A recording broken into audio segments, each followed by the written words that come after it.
Okay mga boss, good morning! Ito pala yung naging laban namin ni Master Bart Saligo alias Boy Tigidig ng Davao.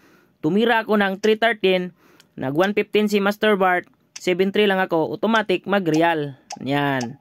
Tapos nag 416 ako, nagpakain siya mga boss, tapos kain. Nag 54 lang ako, nag 83 siya, sinayang ko, tapos nag-cover, sinayang ko ulit, nag 215, kain ako, kain din siya.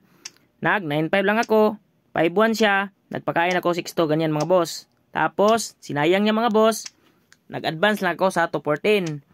Pag 11.7 niya mga boss, tumira lang ako ng 12.7. Pag 7.3 niya mga boss, umatras lang ako. Nag 9.5. Nag 7.2 lang ako, tapos nag 3.13. Sinayang ko mga boss, nag 2.15 siya, kain ako, kain din siya. Tumira ako ng 2.14, sabay, abante. Nag 5.4 siya mga boss kasi may lanse. Kapag tumira ko ng 10.5 or 11.6, yan yung lanse. Kaya tumira ko ng 13.16. Nagpakain siya mga boss sa 2.15. So obligado dos. Tapos dito siya kumain sa 4.14.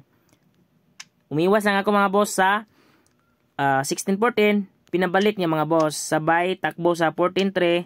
4.16 ako mga boss. Tapos 3.8 siya. Abante ako sa 16.14. So dito mga boss, nag-declare draw na po ako. Ang natira sa oras ko mga boss is 1:46 at sa kanya naman ay 1:31. Kasi 3 minutes per game po yung naging laban namin. Sobrang galing mo talaga, Idol Bart Saligo. Yan.